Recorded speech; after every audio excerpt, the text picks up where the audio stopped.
सीधा सवाल में मैं बात करने वाला हूं गाली की और ताली की। अब आप कहेंगे गाली पर ताली कौन बजाता है, पर हो तो यही रहा है दर्शकों, आप भी उसमें शामिल हैं, मैं भी। नेता बेलगाम होते जा रहे हैं, उनकी जुबान लगातार फिसलती जा रही है। जो सार्वजनिक संवाद है उसका स्तर, भाषाई स्तर लगातार गिरता चला जा रहा है, पर किसी को कोई परवाह नहीं। चटखारे लिए जा रहे हैं, इसे छौंक के तौर पर इस्तेमाल किया जा रहा है सार्वजनिक मंचों पर। अभी कुछ दिनों पहले प्रधानमंत्री को मां की गाली दी गई तो घमासान मचा, और जायज था, घमासान मचना चाहिए। इस तरह की भाषा सार्वजनिक मंचों से नाकाबिले बर्दाश्त होनी चाहिए। 3-3 दिन बिहार में एक आंदोलन खड़ा कर दिया था बीजेपी ने, एनडीए वालों ने, और सही था। पर वो जो गाली दी गई वो कोई गुमनाम शख्स था, किस पार्टी का था भी या नहीं था, वो पूरी तरह से पुख्ता तौर पर एस्टैब्लिश भी नहीं हो पाया है।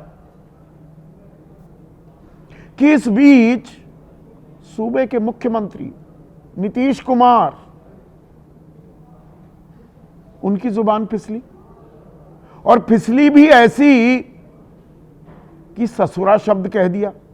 कि वो ससुरा, जो गांव देहात के लोग हैं वो जानते हैं इसका मतलब क्या होता है। ये ससुर और सास का खेल नहीं है। और बोला, सार्वजनिक मंच से बोला, चटखारे लगाते हुए बोला नीतीश कुमार ने। लेकिन सत्ता पक्ष की तरफ से ना कोई सफाई कि भाई शब्दों को तोड़ मरोड़ दिया गया या संदर्भ कुछ और था, सन्नाटा। बीजेपी बिल्कुल चुप है।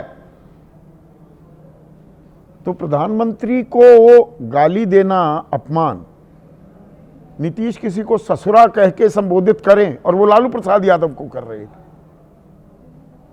वो सम्मान है। बहुत से लोग कह रहे हैं तो देशज भाषा है, गांव देहात में ऐसी भाषा इस्तेमाल की जाती है। मैं गांव देहात से आता हूं, वहां पर वाक्य की शुरुआत होती है गाली से और खत्म होती है गाली से। अब उसे कि गांव देहात में तो ऐसे ही बोला जाता है, सार्वजनिक मंचों से बोला जाने लगे, तो क्या यही संवाद रह गया है? संवाद का यही तरीका रह गया है। और दरअसल इसमें आप जो तालियां बजाने लगते हैं और गाली की मात्रा भी गिनने, अरे ये गाली ज्यादा बुरी है कि ये गाली, अरे ये तो कुछ नहीं, ये तो ऐसे ही काम चल जाता है। असल मुद्दे बेरोजगारी का आंकड़ा, महंगाई, गरीबी, साक्षरता, स्वास्थ्य सेवाएं, कितने डॉक्टर हैं, कितने टीचर्स हैं, उनकी मात्रा भूल जाते हैं हम, या हमें भुलाया जा रहा है क्या? गालियों की मात्रा जरूरी हो गई। कौन सी बड़ी गाली, कौन सी छोटी गाली, इसी पर मैं आज चर्चा करने वाला हूं। यह बेहद गंभीर विषय है। यह जो विमर्श, जो यह संवाद, लगातार इसका स्तर जो गिरता जा रहा है और गिराया जा रहा है और हमें फंसाया जा रहा है, उस पर आपके सुझाव भी और आपके सवाल, उनका रहेगा इंतजार। तो बात होगी गाली की। गाली चुनावी मुद्दा बन रहा है आजकल दर्शकों, ताली भी बज रही है, आप और मैं उसमें शामिल हैं। अब मैं दो गालियां आपके सामने पेश करने वाला हूं। 1 महीना पहले दरभंगा में महागठबंधन के मंच से प्रधानमंत्री को गाली दी गई, मां की गाली। कार्यक्रम खत्म हो चुका था, उसके बाद कोई सिरफिरा कार्यकर्ता था, किस पार्टी का था यह भी स्टैब्लिश नहीं हुआ है। कहा गया नाकाबिले बर्दाश्त है।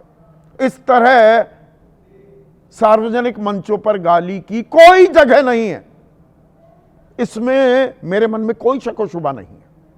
और इसे एक बड़ा मुद्दा बनाया गया। कैसे बनाया गया और ठीक बनाया गया, वो तो मैं आपको बताने वाला हूं। यह 27 अगस्त था, आज 27 सितंबर। आज सूबे के मुख्यमंत्री नीतीश कुमार के मुख से क्या फूल बरसे, कितनी शालीन सभ्य भाषा का इस्तेमाल हुआ, पहले उसे सुन लीजिए। उनको ध्यान दिया था पहले, जानते हैं जिसको सरकार थी, ससुरा जब हट गया था तो अपना पत्नी को बनवाया, लेकिन किसी के लिए महिला के लिए कुछ कहीं पर किया है तो हम लोगों ने तो सबके लिए किया, अपने परिवार के लिए करते हैं। नीतीश कुमार, लालू प्रसाद यादव जो उनसे पहले मुख्यमंत्री थे बिहार के, उनके बारे में ये बड़ा सम्मानजनक शब्द, बड़ी शालीन भाषा का इस्तेमाल कर रहे हैं। समझ ना पाए हो तो मैं एक बार फिर दोहरा देता हूं। ससुरा जब हट गया था तो अपनी पत्नी को बनाया, लेकिन किसी महिला के लिए कुछ किया है? हम लोगों ने सबके लिए किया है। इस पर कोई सफाई, कोई स्पष्टीकरण सत्ताधारी एनडीए गठबंधन की तरफ से नहीं आया है। दिन बीतने को है, शाम 7 बजे बैठे, अब हम चर्चा कर रहे हैं इस बात को लेकर। मीडिया में भी एक चुप्पी है। सारे नेशनल चैनल्स 27 अगस्त को दरभंगा में जो हुआ, 3 दिन तक 4 दिन तक इस पर चर्चा करते रहे थे, पर यह चर्चा का विषय नहीं है। मतलब बहुत ही शालीन भाषा है। लेसी सिंह मंत्री हैं बिहार की, वो तो यहां तक कह रही हैं कि नीतीश और लालू के बीच दोस्ताना संबंध हैं, दोनों के बीच पारिवारिक संबंध रहे हैं, बयान को राजनीतिक रूप से नहीं देखा जाना चाहिए। यह कमाल है। पारिवारिक रिश्ते हैं आपस में, ऐसी भाषा हम बोल लेते हैं, हम तो गांव देहात वाले हैं। यह सफाई लेसी सिंह दे रही हैं। तेजस्वी यादव कह रहे हैं, निशाना साध रहे हैं नीतीश कुमार पर। लालू जी उम्र में बड़े हैं और नीतीश जी की भाषा देखिए। इन्हीं लालू जी ने इनको 2 बार मुख्यमंत्री बनवाया। और आजकल बहन और भाई के बीच झगड़े की खबरें लगातार वायरल हो रही थी। रोहिणी आचार्य अनफॉलो कर दिया था एक्स पर अपने भाई को, अपने पिता को भी। वो अब अपने पिता के फेवर में आ गई हैं, रक्षा कवच, सुरक्षा कवच बन रही हैं। वो कह रही हैं दिमागी तौर पर पूरी तरह से विक्षिप्त हो चुके व्यक्ति की जुबान गंदा होना स्वाभाविक है। पागलों को सड़कों पर गाली गलौज करते अमूमन देखा जाता है। अब यह भी स्तर कोई अच्छा नहीं है। यहां मैं ये बात भी अंडरलाइन कर दूं, पर जब प्रधानमंत्री को गाली दी गई तो अमित शाह क्या बोले? 29 सितंबर को राहुल जी ने जिस तरह से घृणा के निम्न स्तर की शुरुआत की और प्रधानमंत्री मोदी जी की माता के लिए कहे गए अपशब्द की हृदय से निंदा करता हूं। जीतन राम मांझी बोले, केंद्रीय मंत्री हैं, भारतीय संस्कृति में नेताओं की जुबान से गाली गलौज की परंपरा सही नहीं है। आज कोई ज्ञान नहीं दिया जा रहा नीतीश कुमार को। रविशंकर प्रसाद बोले, केंद्रीय मंत्री रहे हैं, बड़े मंत्री रहे हैं, राहुल गांधी आप मोदी जी को गाली देंगे, मतदाताओं को गाली देंगे, ये कैसा अभिमान है। प्रधानमंत्री खुद बोले, नामदार लोग भारत माता को गाली देते हैं तो मोदी को गाली देना तो बहुत छोटी बात है। तो यहां नीतीश कुमार ये कौन से लालू प्रसाद यादव की शान में कसीदे पढ़ रहे हैं। और दरअसल यही विमर्श इसी तक सीमित रखा जाना जरूरी हो जाता है कि राजनीतिक दलों के लिए असल मुद्दे उन पर यह चर्चा जारी नहीं, जरूरी नहीं, शुरू नहीं होगी। गालियां बाकायदा बताई जाएंगी। कर्नाटक चुनाव में प्रधानमंत्री ने बताया 109 बार मुझे गाली दी गई। गाली की गिनती की जा रही है। यहां पर मात्रा की बात है, कौन सी गाली ज्यादा भद्दी है, कौन सी कम भद्दी। आज यह भी विमर्श चल रहा है सोशल मीडिया पर। यह आपको नहीं बताया जाएगा कि देश की अर्थव्यवस्था में बिहार की हिस्सेदारी सिर्फ 2.8% है। भाई जंगल राज था 2005 से पहले। बिहार में बहार है, नीतीश कुमार है, सुशासन बाबू, पटरी पर ला दिया बिहार को। 2.8% जीडीपी में हिस्सेदारी। प्रति व्यक्ति आय 66,828, यानी कि प्रति व्यक्ति आय 6,000 रुपए से भी कम है बिहार में। सबसे कम पूरे भारत में। तभी तो 3 में से हर एक व्यक्ति गरीब है। 94 लाख परिवार 6,000 रुपए भी नहीं कमा पाते। ये तो प्रति व्यक्ति आय बताया मैंने। साक्षरता दर बिहार में 61.8% है। स्वास्थ्य के मामले में नीचे से दूसरे नंबर पर आता है। 19 राज्यों में से जिनका आकलन किया जाता है 18वें नंबर पर है स्वास्थ्य में।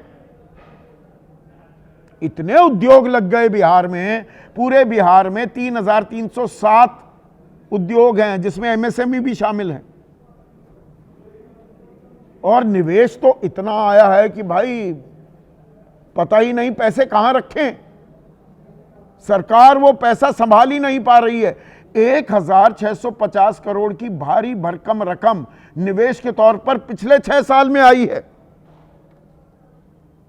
पिछले 6 साल में बिजली, सड़क निर्माण, सिंचित क्षेत्र के इन पैमानों पर 13वें नंबर पर आता है। सुरक्षा, सार्वजनिक सेवा, ईज ऑफ डूइंग बिजनेस 16वें नंबर पर आता है बिहार। बेरोजगारी दर 15 से 29 साल के जो लोग हैं 9.8%। 4.5 लाख सरकारी पद खाली पड़े हुए हैं। रोज आंदोलन हो रहे हैं युवाओं के, संविदा कर्मी हटाए जा रहे हैं, नियमित नहीं किए जा रहे, डंडे बरसाए जा रहे हैं। यहां गाली पर आपस में हम भिड़े हुए हैं। 30, 31 अगस्त और 1 सितंबर को बीजेपी ने जो 38 जिले हैं बिहार के, अलग अलग जगह प्रदर्शन किया था। केस दर्ज हो गए थे राहुल गांधी के खिलाफ। 4 सितंबर को एनडीए ने बिहार बंद का आह्वान किया था। ये मुद्दे जरूरी हैं या गैर जरूरी मुद्दों को केंद्र में लाकर असल मुद्दों को हाशिए पर सुनियोजित तरीके से सोची समझी रणनीति के तहत डाला जा रहा है क्या? आज इसी पर चर्चा करने वाला हूं। ऐसे में आज का सीधा सवाल, प्रधानमंत्री को गाली पर घमासान, और वो गलत था, गाली नहीं दी जानी चाहिए थी। ससुरा कहना किसका सम्मान, और असल मुद्दे किनारे बिहार गाली के सहारे। मतलब बिहार को भाई गाली देखो किसकी भद्दी है, किस पे ताली बजानी है, किस पे नहीं बजानी, इसी खेल में फंसा दिया है क्या बिहार को? और मैं बिहार की काबिलियत का मुरीद हूं, ये मैं कई बार कह चुका हूं।